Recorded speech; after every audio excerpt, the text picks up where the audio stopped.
ग्रामविकास मंत्री जयकुमार गोरे यांना सरपंच परिषदेने निवेदन दिले। 2 तासांच्या वेटिंग नंतर झालेल्या भेटीने सरपंच परिषदेने समाधान व्यक्त केले। यावेळी पालकमंत्र्यांकडे परिषदेने सुमारे 9 मागण्या केल्या। यापैकी अनेक मागण्यांवर पालकमंत्री गोरे सकारात्मक असल्याचे सांगण्यात आले। जिल्ह्याचे पालकमंत्री तथा राज्याचे ग्रामविकास मंत्री जयकुमार गोरे हे गुरुवारी सोलापूर दौऱ्यावर आहेत। शासकीय विश्रामगृहात त्यांनी सकाळच्या सुमारास नागरिकांच्या भेटी घेतल्या। यावेळी सरपंच परिषदेने त्यांची वेळ घेतली। सकाळी 8:30 वाजता परिषदेचे सर्व पदाधिकारी येऊन थांबले। 10:30 वाजेपर्यंत त्यांची भेट झाली नव्हती। शेवटी 2 तासाच्या वेटिंग नंतर पालकमंत्र्यांनी त्यांना भेटायला बोलवले।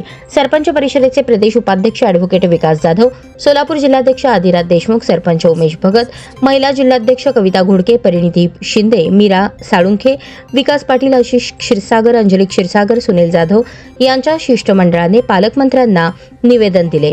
नवी मुंबई येथे सर्व सुविधांयुक्त सरपंच भवनाची निर्मिती करावी। सरपंच उपसरपंच यांना वाढीव मानधन सुरू केले आहे, त्याची अंमलबजावणी करावी। सरपंच उपसरपंच यांना एसटी प्रवास मोफत करावा। राज्यात अपात्र ठरलेला सरपंच उपसरपंच सदस्य यांना 3 महिन्यांची जात पडताळणी प्रमाणपत्रासाठी मुदत वाढ द्यावी। सरपंच परिषदेच्या राज्य पदाधिकाऱ्यांसोबत बैठक आयोजित करावी। पंचायत समिती, जिल्हा परिषदेत स्तरावर सरपंच कक्ष निर्माण करावा। यासह 10 मागण्या ग्रामविकास मंत्री गोरे यांच्याकडे करण्यात आल्या। त्यावर त्यांनी सकारात्मक प्रतिसाद दिल्याचे विकास जाधव यांनी सांगितले।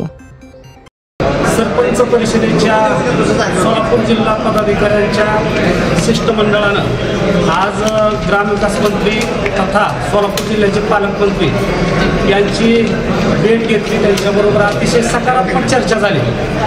सरपंच परिषदेच्या प्रमुख मागण्या की मुंबई येथे सरपंच भवन आणि सर्व जिल्हा परिषद आणि पंचायत समिती यामध्ये सरपंच कक्ष निर्माण व्हावा आणि याच सरकारनं म्हणजे शिंदे साहेबांच्या सरकारनं जे काही मानधन सुरू केलेलं आहे सरपंच उपसरपंचांना वाढवलेलं आहे, ते वाढीव मानधन अद्यापपर्यंत जमा झालेलं नाही किंवा त्याची अंमलबजावणी नाही। त्यामुळे ते वाढीव मानधनाची अंमलबजावणी तात्काळ व्हावी अशा अनेक मागण्यासह आज आम्ही त्यांना निवेदन दिलेलं आहे। तसंच सोलापूर जिल्ह्यामध्ये आम्ही एक सरपंच उपसरपंच आणि ग्रामपंचायत सदस्यांचा मेळावा घेणार आहोत। त्यासाठी देखील त्यांची वेळ मागितलेली आहे। अतिशय सकारात्मक चर्चा झालेली आहे।